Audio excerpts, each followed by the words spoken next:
Good morning. Welcome to Thursday. It's the Traders Workshop on the Brew. We've got our guys together. Today, we are going to talk about the new Donald Trump stock, DJT. Some interesting dynamics going on around the options, and we're going to break it down. Let's get to it on the bell.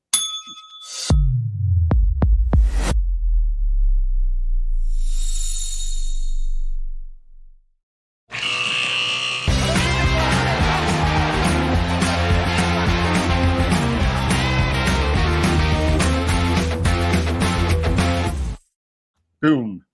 Hello, guys. How are you? Good morning. Good morning. How you doing, Happy Lex? Thursday. I'm doing well. It feels like a Friday. It's a synthetic Friday leading into our talk about synthetics. It's really because we have no work tomorrow, right?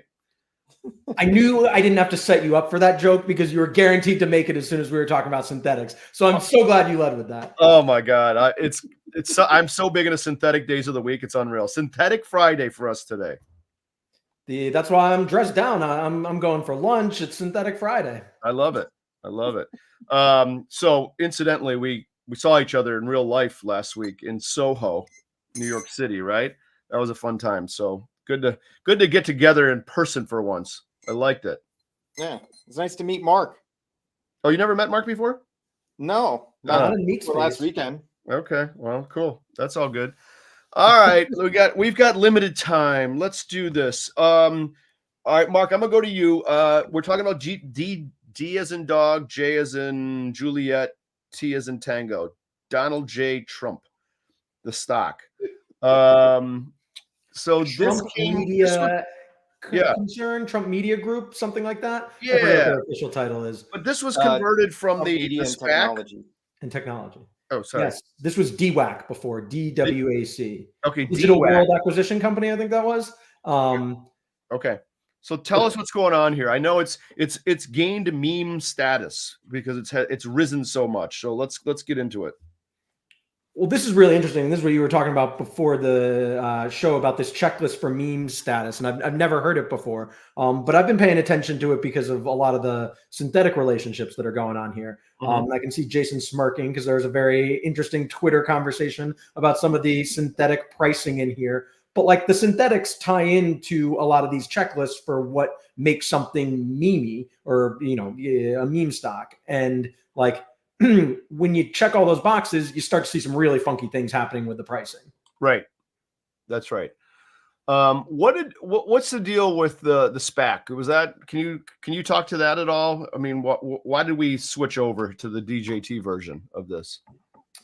I believe high level. So, the SPAC set up, it listed like $10 a share, DWAC, and they go out and find a company. But I think it was held up for a long time in litigation because of like the technicalities with how the deal was arranged, whether it was pre-arranged and whether that, violated the SPAC exemptions for listing. I think there was some complexity in that. But it finally cleared all those hurdles, and their primary, property is the Truth Social, and so it cleared all those hurdles, and now it got listed and it's trading $66 a share. So as soon as it fully, I think, unspacked, I don't know, that's not a technical term, but that's when they converted the ticker to DJT just on Tuesday. Okay, so did your old shares of the SPAC get converted or no? Yep. They did. Okay. I think I have some. I'm not sure. I got to look. I think I do. I'll look in a second. Okay, good. So what's going on here? This stock has been on a meteoric run, right? It's gone from, some small number, 10-ish or so, to 60, you said, 65? Yeah, I think it's 66 this morning, last time I checked. 66 something. And so not only like crazy run up, so that's obviously going to give a crazy implied vol. I think, next week's options are like in the 250-ish range at the money, but distinct call skew. You go like 10% out of the money and you're at like a 300 vol, which is incidentally one of the main stock checklists. Significant call skew, very significant implied vol overall. But then the rates are crazy too. I think the annualized borrow cost is something on the order of like neg 150. Oh, wow. Okay, here's what we're going to do. Wow. I'm looking at it now, by the way. So let's talk about the meme stock status first of all. So interesting, we were talking pre-show, and a good friend of ours, and especially Jason's of late, Henry Schwartz from SIBO, had a post on LinkedIn, and he said trading under the DJT symbol today, and this was a few days ago that he mentioned this. Trump media checks all the meme stock boxes, and here's his list. Okay, and I'm not saying this is gospel here, but it's interesting. Option volume 2x normal average daily volume. Okay, so at least 2x. That's number one. I think that checks that box. Implied volatility skew is inverted. Okay, so inverted means call vol, out of the money call vol, over out of the money put vol, about the same delta. Let's call it 25 delta just to argue. So that thing's going and going the other way because of tons of upside call buying, right? Mhm. Dealers are selling this stuff. Jason's going to tell us what that means relative to Gamma, Vana, and Charm in a second, because that's going to play a role in pushing this stuff up as well, I'm sure. Share price sharply higher. And we're not just talking about a few dollars. We're talking sharply. This has gone from, I'm going to look at the chart here in a second to get it really right. But it's gone from, I want to say in the 10s to 65, 67. So it's kind of nuts. The next one is retail dominated option flow. What do you guys make of that? Anything?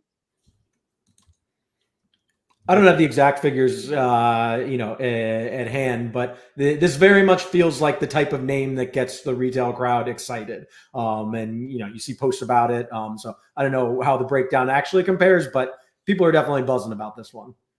Yeah, and that's a trade. Yeah, no doubt. I get it. Yep, no doubt. Call volume greater than put volume. He doesn't give a metric of how much, 2 times, 3 times, or 4 times, but it's much greater.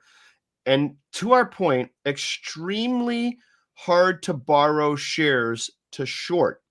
So the option implied stock borrow costs, he says, are greater than 100% annualized, which I think is even more now. Is that right, Mark? Yeah, on that order. I have the combo prices more at hand, but they're pricing in like negative 25% in the next 50 days. So which is crazy. Okay, so let's explain that. What is this? How do we know something's hard to borrow, Mark? What's the trader's little secret? And Jason, chime in as needed. So tell us a little trader's secret that we use. I think sort of the easiest way to get a feel for like the rate, particularly negative, is to just look it on the options chain.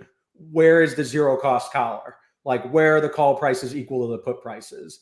And it might not exactly be at one strike, or it might be in between certain strikes, but that is going to be your closest proxy of what the forward value of that stock is going to be on that expiration date. Mm-hmm. So maybe it's a highly negative rate that's driving it down. Could also be a dividend too, right? Mm-hmm. Like, a material dividend will definitely show up in that. Even an immaterial dividend will too. Right. And I don't think there's a dividend issue here. So I looked at the combo. We'll explain what that is in a second. So I looked at the combo in May 3rd expiration. So it's only 36 days away. I just want to get a flavor for this. Right now, the combo price, what I mean by that is I'm going to buy, call, sell, put, let's say. So I'm buying synthetic stock, right? And what dealers would typically do if they have that position on is they would sell stock against it. So that relationship of what the synthetic long stock is versus the actual stock should be very close to each other.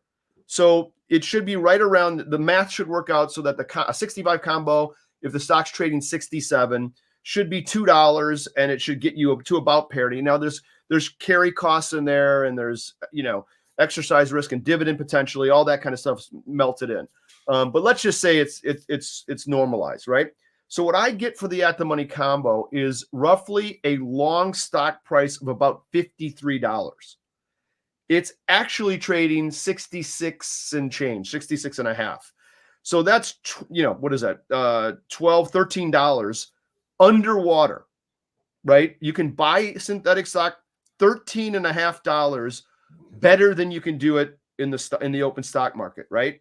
So back to you guys, what's going on there? It's because if we had to sell stock against that, right, we have to pay a negative interest rate to short that stock. It can't be found to borrow. Is that accurate, Mark? Jason?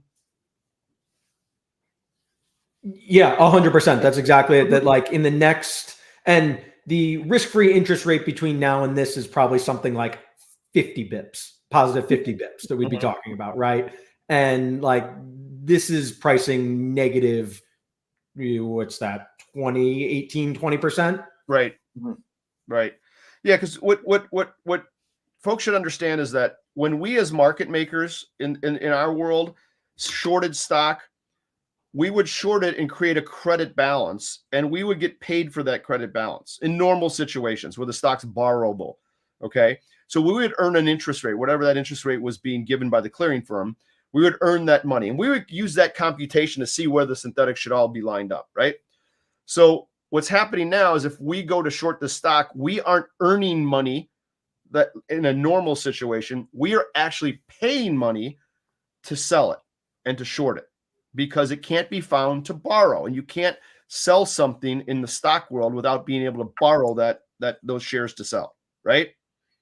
So it is a detriment, and the option markets and the market makers will make their markets based around that interest rate so that they don't get, they know where the goods are, and they're going to price it on how difficult it is to have to short that stock, right?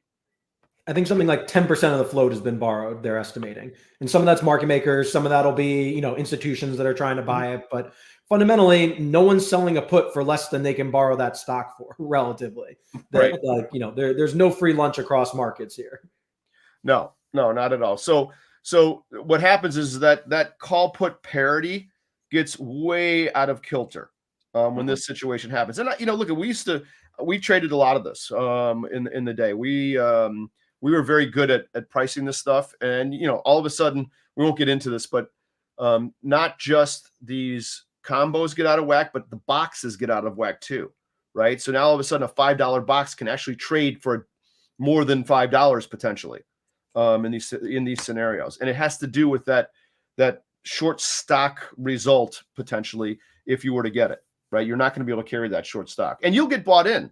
Right. If they're not borrowable, now you as a trader who needs a short stock to hedge, if you can't short the stock and you do it, you could get bought in overnight, in which case clearing firm buys you in. You no longer have your short delta position against your long combo. That's another problem. So you got to get paid dearly to have short stock as well. Right. Yep. Well, because you can have there's the CNS buy-ins, the continuous net settlement system buy-ins, that those will happen. That can happen in a general collateral stock. And that's just like sort of a quirk in the plumbing that they can't get the shares into the right places. So, obviously more suspect when or more likely to happen when it's a very hard to borrow scenario.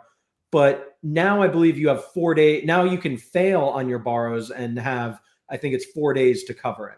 Oh, is that what it is? Yeah. Initially options market makers had a total exemption.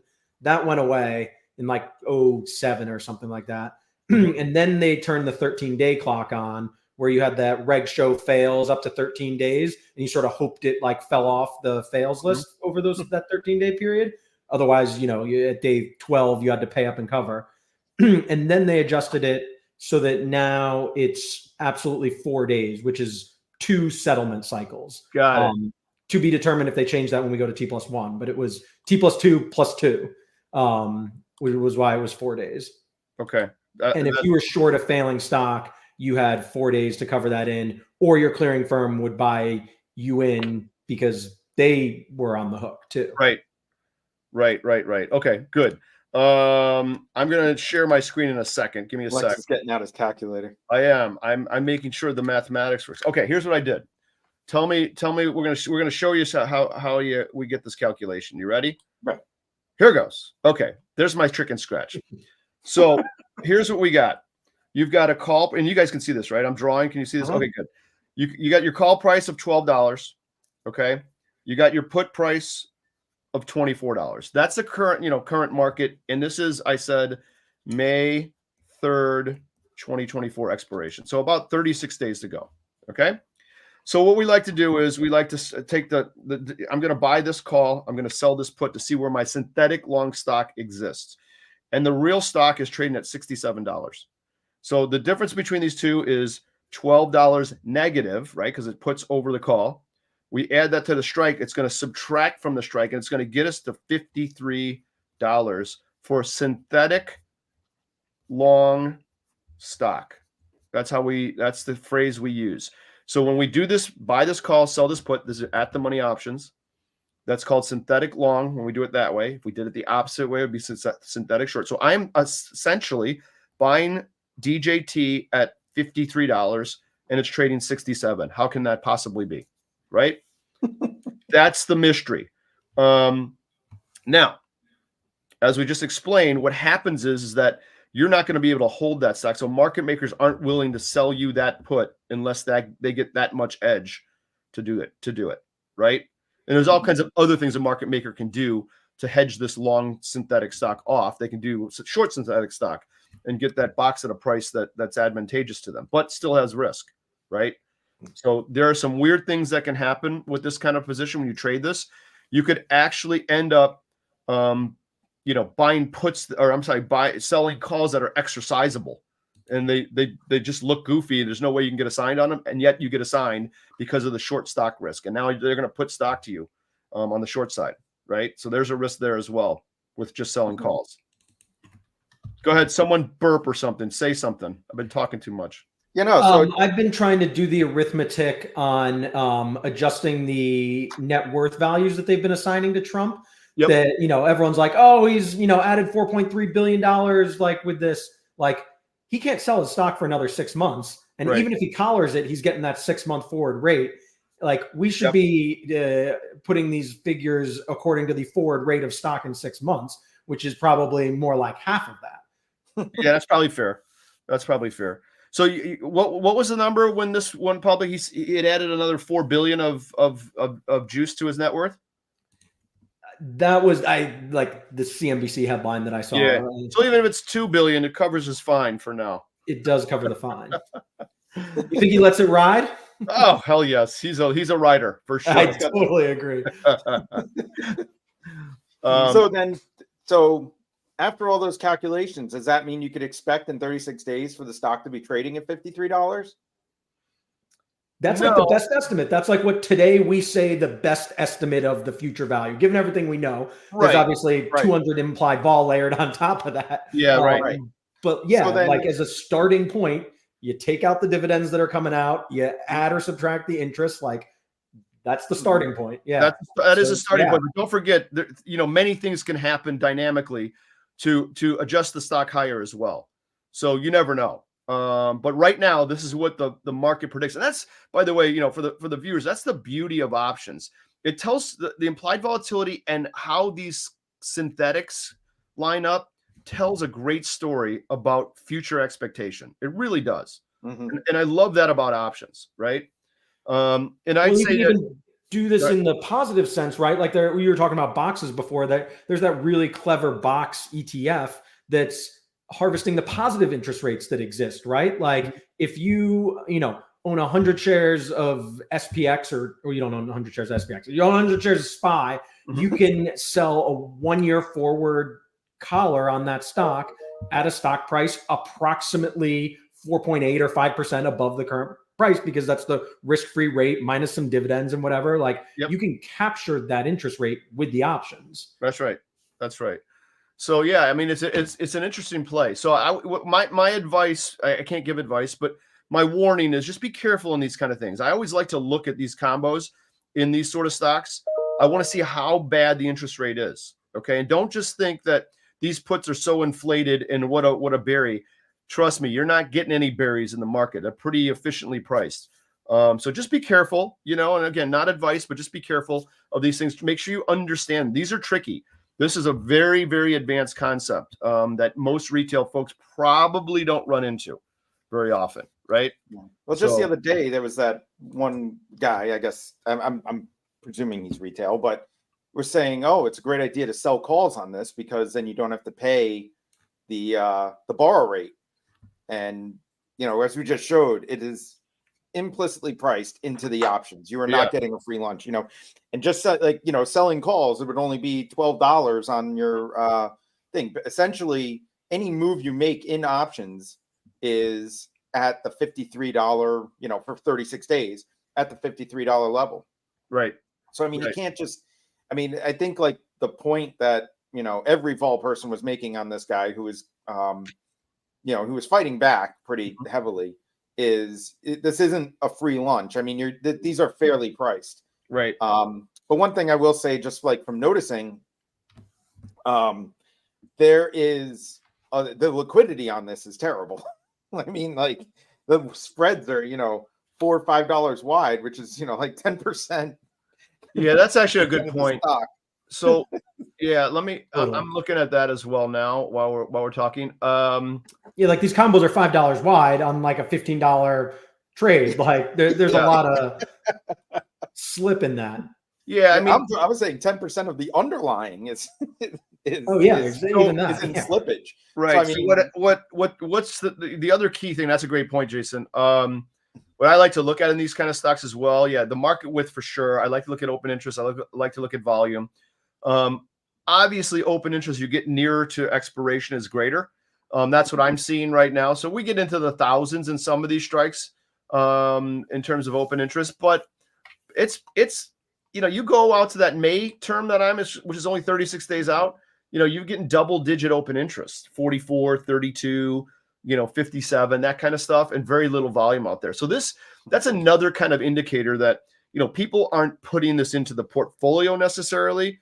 They're playing this as a day trade because they're playing up front, right? So that's another good kind of sign that this has got the little meme status in it because all the volume and open interest is front dated. Markets are a little tighter up there, but I'm looking at $2-3 wide markets in May, 36 days out. That's hard to trade for anybody. Yeah. So, yeah. Cool. Yeah. So I think the other thing too is, we were talking a little bit about dealer positioning on this, and when the whole skew curve inverts, and we're as opposed to like SPX or pretty much any normal stock, puts are very, are kind of higher priced, but it's because more people are buying puts, they're hedging, and they're selling calls to cover it. In this case, there's a lot of calls that are bought. Yep. And initially that would cause a lot of buying by dealers because that delta their delta is negative. So they got to, so they have to buy in order to hedge their position. Right. But as time goes on, I mean, a lot of this, the calls are out of the money. I mean, we're putting it into Volland, now we don't have the buildup yet, but right. A lot of those calls are out of the money, and even as time goes on, 53, because as time goes on, dealers are going to have to unwind those hedges, and 53 is probably, that's probably, like, I guess when the dealers are done unwinding the hedges of their existing book, that's where the price ends up, in 36 days. Yeah. And that's why, when you guys say it's efficiently priced, that's what you mean. And then throw in the fact that they're getting crazy edge on it in the bid ask spreads because of the lack of liquidity, and, dealers will win. I mean, the options are not the way to trade this. Actually, nothing is the way to trade this. Honestly. Yeah, this is a tough one. And interestingly, with a day to go, or I'm sorry, this day to go. So on this expiration, the combo's in line more or less. It's close enough. Yeah. And if you go to the next cycle, the next expiry, which is April 5th, 8 days away, it goes to and I'm doing this math in my head real quick. It goes to $2 under, so 63. It goes $3 under parity in just 8 days. So it points to like a 63 handle when it's trading 66 and a quarter. That's the combo 8 days away. So it goes from fair value expiring today to $3 under. And for just 8 days, $3 under. Pretty amazing, right? And it just kind of, extends itself out as you go out in time. If you have a question, type it in there for us on this. I know this is confusing. This is definitely an advanced concept. Trust me on this one. This one is a tough one. And Mark made a good point. You said this could be dividend, right? There could be some dividend issues going on here. So we noticed that on the market making community when all of a sudden people are buying long terms and they start buying puts, and all of a sudden call put parity gets out of whack. You're like, what's going on here? Is this hard to borrow or special dividend coming? which is another scary thing for market makers. Well, in the dividends, it could be just speculating on the amount of like a regular dividend, like, something like, an Apple or Microsoft, pretty telegraphed what that's going to be. But you get, a lot of the ADRs have relatively complicated dividends where in certain countries, the payout rules are like percentage of revenue. And so it's fairly variable. Like EWZ was always like, had huge swings it still does, swings in like the value of the dividend. So like those RevCon markets get pretty actively traded because of that. Yep. For sure. Okay. And whether it would be special or not used to be a lot more opaque and subjective, but now they've made the rules pretty clear about what constitutes special or not. Yeah. Okay. All right, good. Well, let's keep an eye on this. I want to watch this a little bit. We have those numbers in the sand here, and let's see what happens. So, interesting topic. Good one. Mm-hmm. All right, you guys be good. Have a good holiday weekend. Yeah. Happy Easter. Happy Synthetic Friday. Happy Synthetic Friday. Happy Synthetic Friday. Does that mean it's Synthetic Good Friday? Could be Synthetic Good Friday. That's a Holy Thursday. Okay, you stay in the truck over there. All right, we'll see you guys next week. Have a great weekend. All right, take it easy, Lex. Happy trading. Live it up.